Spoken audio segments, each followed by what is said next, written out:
بسم اللہ الرحمن الرحیم۔ السلام علیکم ناظرین۔ حضرت حلیمہ رضی اللہ تعالیٰ عنہا کا بیان ہے کہ میں بنی سعد کی عورتوں کے ہمراہ دودھ پینے والے بچوں کی تلاش میں مکہ کو چلی۔ اس سال عرب میں بہت سخت کال پڑا ہوا تھا۔ میری گود میں ایک بچہ تھا، مگر فقر و فاقہ کی وجہ سے میری چھاتیوں میں اتنا دودھ نہ تھا جو اس کو کافی ہو سکے۔ رات بھر وہ بچہ بھوک سے تڑپتا اور روتا بلبلاتا رہتا تھا، اور ہم اس کی دلجوئی اور دلداری کے لیے تمام رات بیٹھ کر گزارتے تھے۔ ایک اونٹنی بھی ہمارے پاس تھی، مگر اس کے بھی دودھ نہ تھا۔ مکہ مکرمہ کے سفر میں جس خچر پر میں سوار تھی وہ بھی اس قدر لاغر تھا کہ قافلہ والوں کے ساتھ نہ چل سکتا تھا۔ میرے ہمراہی بھی اس سے تنگ آ چکے تھے۔ بڑی بڑی مشکلوں سے یہ سفر طے ہوا۔ جب یہ قافلہ مکہ مکرمہ پہنچا تو جو عورت رسول اللہ صلی اللہ علیہ وآلہ وسلم کو دیکھتی اور یہ سنتی کہ یہ یتیم ہیں تو کوئی عورت آپ کو لینے کے لیے تیار نہیں ہوتی تھی، کیونکہ بچے کے یتیم ہونے کے سبب سے زیادہ انعام و اکرام ملنے کی امید نہیں تھی۔ ادھر حضرت حلیمہ سعدیہ رضی اللہ تعالیٰ عنہ کی قسمت کا ستارہ ثریا سے زیادہ بلند اور چاند سے زیادہ روشن تھا۔ ان کے دودھ کی کمی ان کے لیے رحمت کی زیادتی کا باعث بن گئی، کیونکہ دودھ کم دیکھ کر کسی نے ان کو اپنا بچہ دینا گوارا نہ کیا۔ حضرت حلیمہ سعدیہ رضی اللہ تعالیٰ عنہ نے اپنے شوہر حارث بن عبد العزیٰ سے کہا کہ یہ تو اچھا نہیں معلوم ہوتا کہ میں خالی ہاتھ واپس جاؤں، اس سے تو بہتر یہی ہے کہ میں اس یتیم ہی کو لے چلوں۔ شوہر نے اس کو منظور کر لیا اور حضرت حلیمہ رضی اللہ تعالیٰ عنہ اس در یتیم کو لے کر آئیں، جس سے صرف حضرت حلیمہ رضی اللہ تعالیٰ عنہ اور حضرت آمنہ رضی اللہ تعالیٰ عنہ ہی گھر میں نہیں بلکہ کائنات عالم کے مشرق و مغرب میں اجالا ہونے والا تھا۔ یہ خداوند قدوس کا فضل عظیم ہی تھا کہ حضرت حلیمہ رضی اللہ تعالیٰ عنہ کی سوئی ہوئی قسمت بیدار ہو گئی اور سرور کائنات صلی اللہ علیہ وآلہ وسلم ان کی آغوش میں آ گئی۔ اپنے خیمے میں لا کر جب دودھ پلانے بیٹھی تو باران رحمت کی طرح برکات نبوت کا ظہور شروع ہو گیا۔ خدا کی شان دیکھیے کہ حضرت حلیمہ رضی اللہ تعالیٰ عنہ کے مبارک پستان میں اس قدر دودھ اترا کہ رحمت عالم صلی اللہ علیہ وآلہ وسلم نے بھی اور ان کے رضائی بھائی نے بھی خوب شکم سیر ہو کر دودھ پیا اور دونوں آرام سے سو گئے۔ ادھر اونٹنی کو دیکھا تو اس کے تھن دودھ سے بھر گئے تھے۔ حضرت حلیمہ رضی اللہ تعالیٰ عنہ کے شوہر نے اس کا دودھ دوہا اور میاں بیوی دونوں نے خوب سیر ہو کر دودھ پیا اور دونوں شکم سیر ہو کر رات بھر سکھ اور چین کی نیند سوئے۔ حضرت حلیمہ رضی اللہ تعالیٰ عنہ کا شوہر حضور رحمت عالم صلی اللہ علیہ وآلہ وسلم کی یہ برکتیں دیکھ کر حیران رہ گیا اور کہنے لگا کہ حلیمہ تم بڑا ہی مبارک بچہ لائی ہو۔ حضرت حلیمہ رضی اللہ تعالیٰ عنہ نے کہا کہ واقعی مجھے بھی یہی امید ہے کہ یہ نہایت ہی بابرکت بچہ ہے اور خدا کی رحمت بن کر ہم کو ملا ہے، اور مجھے یہی توقع ہے کہ اب ہمارا گھر خیر و برکت سے بھر جائے گا۔ حضرت حلیمہ رضی اللہ تعالیٰ عنہ فرماتی ہیں کہ اس کے بعد ہم رحمت عالم صلی اللہ علیہ وآلہ وسلم کو اپنی گود میں لے کر مکہ مکرمہ سے اپنے گاؤں کی طرف روانہ ہوئے تو میرا وہی خچر اب اس قدر تیز چلنے لگا کہ کسی کی سواری اس کے گرد کو نہیں پہنچتی تھی۔ قافلہ کی عورتیں حیران ہو کر مجھ سے کہنے لگیں کہ اے حلیمہ، کیا یہ وہی خچر ہے جس پر تم سوار ہو کر آئی تھی، یا کوئی دوسرا تیز رفتار خچر تم نے خرید لیا ہے؟ الغرض ہم اپنے گھر پہنچے، وہاں سخت قحط پڑا ہوا تھا۔ تمام جانوروں کے تھن میں دودھ خشک ہو چکے تھے، لیکن میرے گھر میں قدم رکھتے ہی میری بکریوں کے تھن دودھ سے بھر گئے۔ اب روزانہ میری بکریاں جب چراگاہ سے گھر واپس آتی تو ان کے تھن دودھ سے بھرے ہوتے،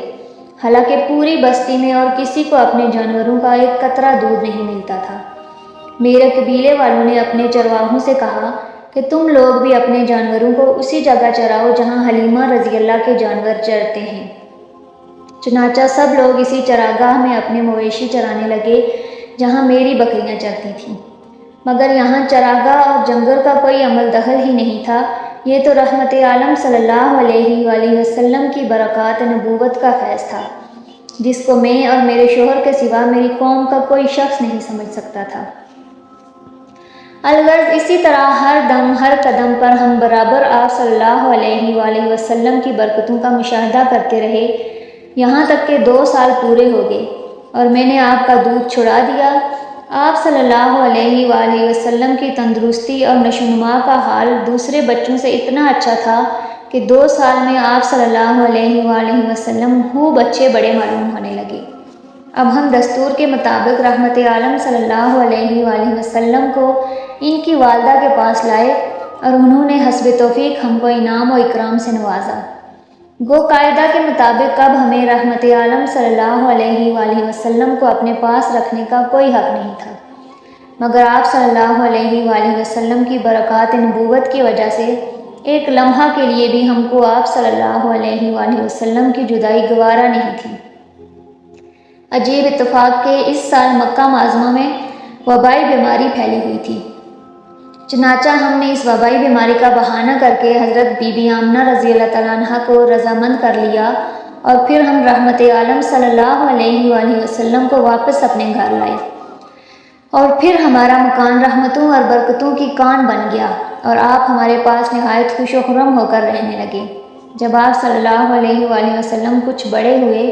تو گھر سے باہر نکلتے اور دوسرے لڑکوں کو کھیلتے ہوئے دیکھتے، مگر خود ہمیشہ ہر قسم کے کھیل کود سے علیحدہ رہتے۔ ایک روز مجھ سے کہنے لگے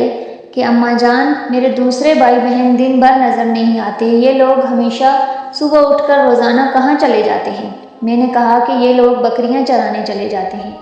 یہ سن کر آپ صلی اللہ علیہ وسلم نے فرمایا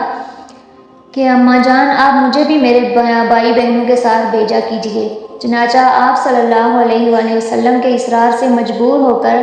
آپ کو حضرت حلیمہ رضی اللہ تعالیٰ عنہ نے اپنے بچوں کے ساتھ چراگاہ جانے کی اجازت دے دی،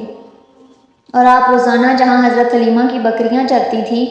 تشریف لے جاتے رہے، اور بکریاں چراگاہوں میں لے جا کر ان کی دیکھ بھال کرنا جو تمام انبیاء اور رسولوں کا سنت بن گئی، آپ نے اپنے عمل سے بچپن ہی میں اپنی ایک خصلت نبوت کا اظہار فرما دیا۔ ایک دن آپ صلی اللہ علیہ وآلہ وسلم چراگاہ میں تھے کہ ایک دم حضرت حلیمہ رضی اللہ تعالیٰ عنہ کے ایک فرزند زمرہ دوڑتے ہوئے اور ہانپتے کانپتے ہوئے اپنے گھر پر آئے اور اپنی ماں حضرت بی بی حلیمہ رضی اللہ تعالیٰ عنہ سے کہا کہ اماں جان، بڑا غضب ہو گیا، محمد صلی اللہ علیہ وآلہ وسلم کو 3 آدمیوں نے جو بہت ہی سفید لباس پہنے ہوئے تھے چت لٹا کر ان کا شکم پھاڑ ڈالا ہے، اور میں اسی حال میں ان کو چھوڑ کر بھاگا ہوا آیا ہوں۔ یہ سن کر حضرت حلیمہ رضی اللہ تعالیٰ عنہ اور ان کے شوہر دونوں بدحواس ہو کر گھبرائے ہوئے دوڑ کر جنگل میں پہنچے تو یہ دیکھا کہ آپ صلی اللہ علیہ وآلہ وسلم بیٹھے ہوئے ہیں، مگر خوف و ہراس سے چہرہ زرد اور اداس ہے۔ حضرت حلیمہ رضی اللہ نے اور ان کے شوہر نے انتہائی مشفقانہ لہجے میں پیار سے چمکار کر پوچھا کہ بیٹا کیا بات ہے؟ آپ صلی اللہ علیہ وآلہ وسلم نے فرمایا کہ 3 شخص جن کے کپڑے بہت ہی سفید اور صاف ستھرے تھے میرے پاس آئے اور مجھ کو چت لٹا کر میرا شکم چاک کر کے اس میں سے کوئی چیز نکال کر باہر پھینک دی، اور پھر کوئی چیز میرے شکم میں ڈال کر شگاف کو سی دیا،